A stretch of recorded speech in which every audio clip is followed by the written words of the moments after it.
In a small German farmhouse near the Oder River, his hands trembling as he wrote in his journal by the dim light of a kerosene lamp. Outside, the temperature had dropped to -10 degrees Celsius, but it wasn't the cold that made his hands shake. It was the sound. That low, rumbling thunder that seemed to come from everywhere and nowhere at once. The sound that every German soldier on the Eastern Front had learned to fear more than anything else. The sound of Soviet T-34 tanks. Weber had been a tank commander himself for 3 years.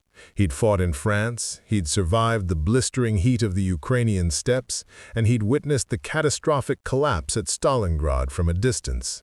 But nothing, absolutely nothing, had prepared him for what was about to happen in the next 72 hours. He didn't know it yet, but he was about to witness one of the most overwhelming displays of mechanized warfare in human history. And his Panzer Company, once the pride of the Wehrmacht, had just 3 days left before everything they knew about armored combat would become utterly irrelevant. Let me take you back to understand how we got here. In 1941, when Operation Barbarossa began, German tank crews felt invincible. Their Panzer IIIs and early Panzer IVs had crushed everything in their path across Poland and France. German engineering was considered superior, their tactics revolutionary, their crews the best trained in the world. Then, on June 23, 1941, just 2 days into the invasion of the Soviet Union, a German reconnaissance unit reported something that Berlin initially dismissed as panic or exaggeration.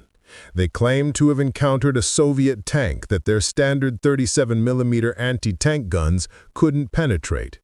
High Command laughed it off. Soviet tanks were supposed to be primitive, poorly made, crewed by undertrained peasants. But it wasn't a lie. It was the T-34, and it was about to change everything. The T-34 medium tank wasn't just another piece of military hardware. It was a revolution in steel. While German engineers obsessed over precision manufacturing, perfect tolerances, and complex mechanical systems, Soviet designers had created something brutally simple and devastatingly effective. The T-34's sloped armor meant that shells would deflect rather than penetrate. Its wide tracks distributed weight so efficiently that it could cross mud and snow that would bog down a German Panzer.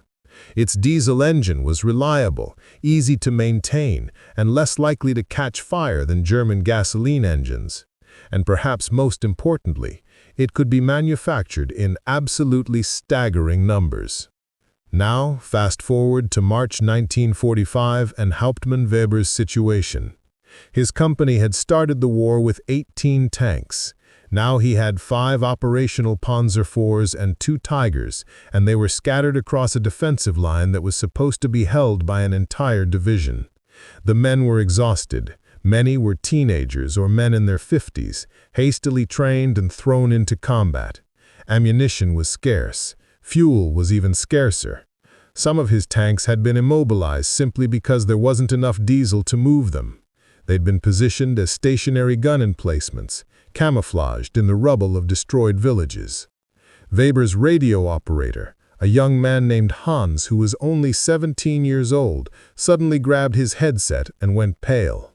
The message came through in broken, panicked German from a forward observation post.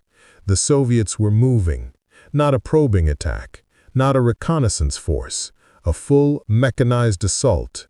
And the numbers Hans was hearing, they'd no sense. 40 tanks, 60 tanks, no, wait, more than 100. The forward observer was screaming now, his voice breaking. Tanks as far as he could see.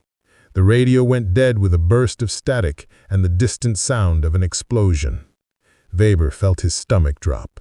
He'd heard stories from survivors of other sectors, stories about Soviet tank attacks that seemed to defy logic, waves of T-34s that just kept coming, absorbing losses that would have stopped any German offensive cold and continuing to advance. The Soviets had learned something that German military doctrine had never fully embraced. In total war, quantity has a quality all its own. While Germany struggled to produce a handful of complex Tiger tanks, Soviet factories were churning out T-34s at a rate that seemed impossible. The Soviets had perfected mass production on a scale that made German manufacturing look quaint. Here's something most people don't realize about the final months of World War II on the Eastern Front.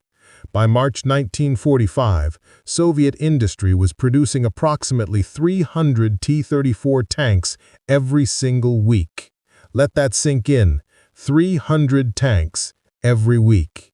The Germans at this same point in the war were producing maybe 50 tanks total per month if they were lucky, and most of those were being sent to defend against the Western Allies.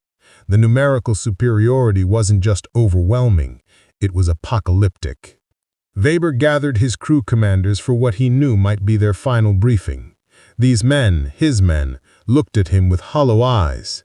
They were veterans who'd seen too much, survived too long. They knew the mathematics of their situation.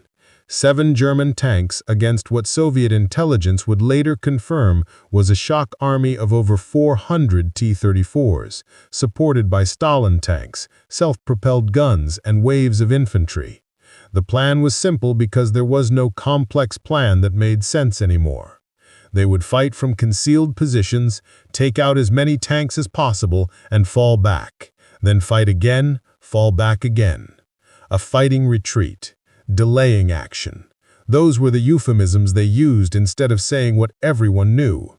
They were going to die, and the only question was how many Soviet tanks they could take with them.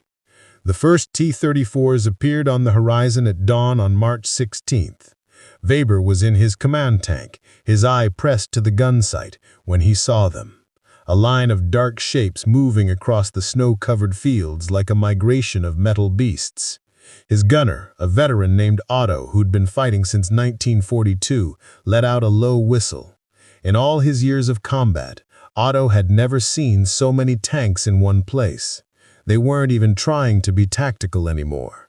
No complex maneuvers, no clever flanking movements, just a straight-line advance in overwhelming numbers. Weber's Tiger tank fired first. The 88mm gun roared, and 2 kilometers away, a T-34 exploded in a bloom of orange flame and black smoke. Direct hit. The crew cheered, but Weber didn't. Because for every 1 T-34 they destroyed, there were 10 more behind it. His tanks managed to knock out 14 Soviet tanks in the first hour. Under any normal circumstances, that would be considered a devastating defensive success. But the Soviet advance didn't even slow down. The T-34s simply rolled around their destroyed comrades and kept coming. What Weber was experiencing was the culmination of Soviet military doctrine that had been refined through 4 years of the most brutal warfare in human history. The Soviets had learned that the T-34's greatest weapon wasn't its gun or its armor, it was its availability. They could afford to lose tanks at a rate that would bankrupt any other nation's military. Soviet commanders had calculated that if they lost 3 T-34s for every German tank they destroyed, they'd still win, because they could replace their losses and Germany couldn't. And the actual exchange rate on the Eastern Front by 1945 was often even more favorable to the Soviets than that. By noon on the first day, Weber's company had been forced to abandon their positions twice. They'd destroyed 31 Soviet tanks. They'd also lost 2 of their Panzer IVs, not to enemy fire, but because they'd run out of ammunition and had to be scuttled to prevent capture. The Tiger tanks were still fighting, their superior guns able to engage T-34s at ranges where the Soviet tanks couldn't effectively return fire. But it didn't matter. The Soviets adapted their tactics in real time. Instead of trying to engage the Tigers in a gun duel, they simply flowed around them like water around rocks, accepting casualties as inevitable, and continued toward their objectives. Weber would later write in his journal, recovered after the war, about a moment on that second day that perfectly captured the hopelessness of their situation. His Tiger tank had taken up position in the ruins of a church, the massive gun poking through where the altar used to be. They'd ambushed a column of T-34s, destroying 7 in rapid succession. It was textbook German tank tactics, exactly what they'd been trained to do. And then Otto, his gunner, said something that Weber never forgot. He said, "Herr Hauptmann, we just killed 7 tanks, and I can see 20 more coming to replace them. How do you fight an enemy that doesn't care about losses?" That was the terrible revelation of those 72 hours. The German military had built its doctrine on efficiency, on kill ratios, on the idea that superior training and technology would prevail. But the Soviets had embraced a different mathematics entirely. They'd built a military machine that could absorb catastrophic losses and continue functioning. The T-34 wasn't just a tank, it was a philosophy of warfare embodied in steel. It was simple enough that a peasant conscript could be trained to crew it in weeks. It was reliable enough that it didn't need the complex supply chains that German tanks required. It was cheap enough to build in numbers that made replacement